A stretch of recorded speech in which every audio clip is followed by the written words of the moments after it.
bienvenue sur WeStart, votre nouveau magazine d'information. Aujourd'hui, nous avons la chance de recevoir notre sage-femme Céline Rumi pour l'angoisse de l'accouchement. Bonjour. Bonjour. Merci d'avoir accepté notre invitation. Alors, il y a énormément de mamans qui se posent la question et qui nous ont envoyé leurs questions sur le www.we-start.com. J'ai peur de la césarienne, que dois-je faire ? Alors, c'est un petit peu naturel d'avoir peur de la césarienne. C'est quelque chose qu'on n'a pas envie d'avoir lorsqu'on va avoir un enfant. L'accouchement, on a toute envie d'accoucher par voie basse, ce qui est logique. Maintenant, je pense que c'est important de s'y préparer à la césarienne, parce que c'est pas quand même quelque chose de rare. En France, on n'est pas le pays le mieux placé, mais quand même, ça n'arrive pas tous les jours, mais ça arrive quand même assez fréquemment. Les césariennes représentent en France à peu près 20% de l'ensemble des accouchements. Il y a 2/3 d'entre eux qui sont programmés, des césariennes programmées avant le jour du terme, et 1/3 qui sont faits en cours de travail, donc de façon non programmée. Donc ça représente un peu moins de 7% de l'ensemble des accouchements. Donc c'est pas quelque chose qui arrive tous les jours, mais il faut quand même s'y préparer. Donc je pense que c'est important d'en parler avec sa sage-femme lors des cours de préparation à l'accouchement pour s'y préparer et pour accueillir ça de façon de façon plus sereine, quoi. Il n'y a pas vraiment de... Souvent on pose la question aussi de dire est-ce qu'on peut éviter d'avoir une césarienne ? C'est un peu compliqué, hein. Je pense que vraiment sage-femme et gynécologue, on s'attache un petit peu à essayer au maximum de privilégier l'accouchement par voie basse, parce que c'est l'accouchement le plus naturel. On va faire une césarienne que s'il y a vraiment besoin. Donc c'est vraiment dans des cas d'urgence. Même si la césarienne aujourd'hui c'est quelque chose qui se passe de façon facile, on va dire que c'est une intervention quand même facile, qu'on maîtrise, ça reste quand même une intervention chirurgicale avec les risques que peut entraîner... Non, voilà. Il y a des risques quand même à avoir une intervention chirurgicale, quelle qu'elle soit. La césarienne en fait quand même partie. Le risque, comme toute intervention, on saigne un peu plus quand on a une césarienne, lorsqu'on a une intervention. Le risque de tout ce qui concerne les anesthésies. Alors, on privilégie quand même au maximum la césarienne sous rachianesthésie ou sous péridurale. La maman est consciente. Du coup, elle va pouvoir assister vraiment à la césarienne, voir son bébé à la naissance, et ça lui permet de récupérer aussi un petit peu plus vite par la suite.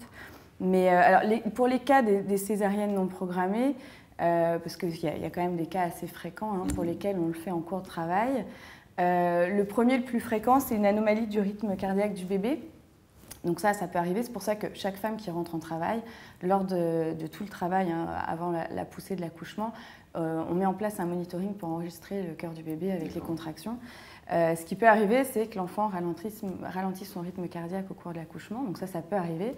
Et ce qui nous empêche parfois d'aller jusqu'à la poussée, pas attendre 10 heures de travail comme ça. Donc là, on est obligé de faire une césarienne.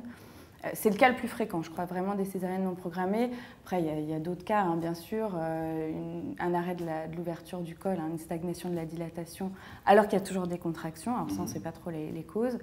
Un non-engagement de la tête du bébé dans le bassin. Alors ça, a posteriori, on sait pourquoi. C'est soit le bassin de la maman qui est trop petit, qui ne laisse pas passer le bébé. On ne peut pas le savoir avant, ça ? Pas toujours. Alors c'est vrai qu'on ne fait pas une radio du bassin à toutes les femmes en systématique, parce que sinon, je pense qu'il y aurait vraiment un taux de césarienne de 50% là pour le coup, parce que le jour de l'accouchement, avec les hormones, les contractions, le bassin s'ouvre, la tête du bébé vraiment s'accommode au bassin, donc elle va rétrécir aussi un petit peu, puisqu'ils sont assez souples au niveau du crâne. Grâce aux fontanelles, leur crâne n'est pas encore totalement ossifié. Donc ça permet vraiment à ce qu'ils moulent leur tête, et du coup, la plupart du temps, ça se passe très bien. Mais donc on ne fait pas une radio du bassin à toutes les femmes en systématique pour laisser la chance à la nature. D'accord. Voilà. Laissons la chance à la nature. Tout à fait. Très bien. Est-ce qu'on doit attendre 2 heures avant de se présenter à l'hôpital ? Est-ce que c'est une obligation ? Non, alors là-dessus, je pense qu'il faut quand même préciser, il y a certains cas où il faut attendre 2 heures, d'autres non. Il y a des cas d'urgence pour lesquels il faut aller à la maternité assez rapidement. On va les rappeler. Alors c'est en cas de rupture de la poche des os, bien sûr, ça il faut aller consulter tout de suite. D'accord. Si les mamans sentent moins leur bébé bouger en cours de grossesse, si elles perdent du sang, si elles ont de la fièvre et bien sûr si elles ont des contractions. Donc par rapport aux contractions, si elles sont largement avant le terme, alors on part du principe que le terme, c'est le jour du terme qu'on leur a annoncé jusqu'à 1 mois avant. Le dernier mois, on n'arrêtera pas le travail s'il se met en route. L'enfant est considéré à terme. Maintenant, si c'est en amont du dernier mois, on va leur demander si elles ont plus de 10-15 contractions par jour, même si ce n'est pas des contractions douloureuses, d'en parler à leur sage-femme ou leur médecin, voire même de consulter aux urgences de la maternité. Maintenant, c'est vrai que si vous êtes à terme, donc terme jusqu'à un mois avant, souvent, surtout pour un premier bébé, on demande aux mamans de ne pas se précipiter pour aller à la maternité, parce que ce qui arrive souvent, c'est le faux travail. Oui. Le faux travail, c'est vraiment des contractions qui ressemblent vraiment à des vraies, qui sont régulières, douloureuses, mais qui n'ont aucun effet sur le col. Comment on sait, du coup, et qui passent rapidement. Alors, c'est pour ça, en fait, on ne peut pas vraiment savoir avant d'arriver à la maternité, mais ce qu'on leur conseille, c'est de patienter un peu, pas s'y précipiter tout de suite. On conseille d'attendre d'avoir des contractions douloureuse. Insupportable. Non, alors, la notion de douleur est quand même assez subjective, c'est pas toujours évident, mais les vraies contractions de travail, globalement, c'est une contraction, si on était en train de parler, on ne peut plus parler, oui. Et si on était en train de marcher, on est un petit peu scotché sur place. Hein, voilà. Puis c'est des contractions qui durent quand même assez longtemps, elles durent à peu près 1 minute 30, que les contractions qu'on a en fin de grossesse qui sont normales durent à peu près 30 secondes. Oui, donc là, on sent vraiment la contraction s'installer, et souvent, on leur demande d'attendre d'avoir des contractions toutes les 5 minutes, et qui ne seraient pas passées après 2 heures après la prise de space-fond et de bain chaud. Voilà. Dès que vous avez des contractions toutes les 5 minutes, c'est 2 space-fond, un bain chaud. Ça fait souvent passer quand c'est du faux travail. Si ça perdure, 2 heures après la prise de space-fond et de bain, il faut aller à la maternité. Donc un petit peu de pub pour space-fond alors. Très bien. Pour ou contre la péridurale et pourquoi accoucher sans ? Alors, pour ou contre, ça, je pense que c'est vraiment un choix personnel. Ouais. Ça, c'est quelque chose que les mamans, elles doivent essayer d'anticiper un petit peu avant, éventuellement en parler avec leur sage-femme lors des cours pareils de préparation à l'accouchement. Maintenant, il y en a beaucoup aussi qui disent qu'elles voudraient accoucher sans. Hein, c'est un choix, il faut s'y préparer. Après, c'est vrai que la plupart en France accouchent quand même sous péridurale. Hein. C'est vrai qu'au fur et à mesure du travail, surtout pour un premier, là encore, le travail est quand même assez long. Hein, la dilatation du col, pour accoucher, il faut arriver à une dilatation de 10 cm. Pour un premier bébé, la vitesse de croisière, c'est à peu près 1 cm par heure. C'est joliment dit. Voilà, donc il ne faut pas être pressé. Et du coup, c'est vrai que la notion de douleur, c'est pareil, avec la fatigue, le temps qui passe, c'est un peu compliqué et des fois, on craque un petit peu et voilà, la notion de douleur est un petit peu moins facile à gérer quand on est fatigué. Hein. Donc voilà, la péridurale pour ou contre, ça c'est à voir. C'est vrai que sans péridurale, on peut se permettre de marcher un peu plus, de bouger, donc de faire descendre le travail de faire progresser le travail de façon un peu plus rapide. Que d'être allongé sur le lit sous péridurale, c'est pas toujours évident pour faire avancer le bébé et le faire descendre. Bien sûr. Donc voilà, mais ça c'est vraiment quelque chose de personnel. Il faut en discuter et puis il faut faire le choix qu'on a envie de faire. Hein. Il n'y a rien d'obligatoire.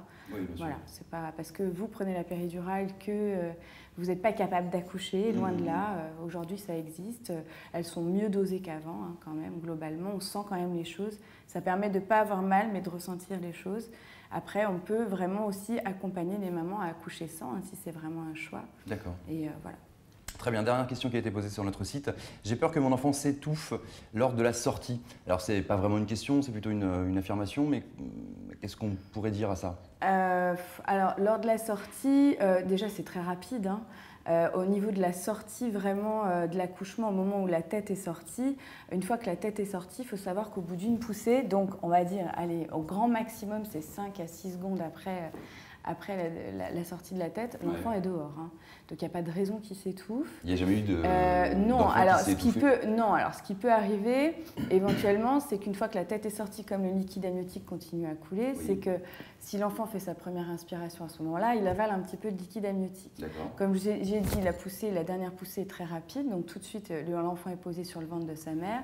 On peut couper très rapidement le cordon et juste aller s'en occuper à côté. Il y a des petites tables où on s'occupe des bébés à côté pour faire les premiers soins. Et ce qu'on peut être amené à faire régulièrement, hein, si besoin, si l'enfant est encombré, c'est aspirer le liquide amniotique avec une petite sonde au niveau du nez et de la bouche pour dégager un petit peu ses voies respiratoires.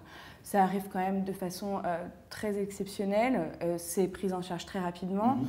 Nous-mêmes, on peut rester en apnée pendant 1 minute sans problème. Je ne sais pas pourquoi l'enfant ne pourrait pas. D'accord. Voilà. C'est une angoisse. Et tant que le cordon n'est pas coupé, l'enfant est relié au placenta, donc il est relié à sa mère, donc il y a toujours les échanges qui se font, donc il a toujours de l'oxygène, donc voilà. Je crois que là-dessus, il faut être rassuré. Vous nous avez bien rassurés en tout cas. Bon, bah, Merci parfait. beaucoup Céline. Je On vous vous en retrouve prie. sur le site WeStart? Oui, tout à fait. Très bien. Un autre endroit éventuellement où on pourrait vous retrouver? Non, bah, dans mon cabinet, dans le 18e, sur le réseau Sage-Femme Île-de-France aussi. Très voilà. bien. C'est tout. Eh bien, merci beaucoup Céline Rumi. À très bientôt. Je vous en prie. Et à très vite sur WeStart.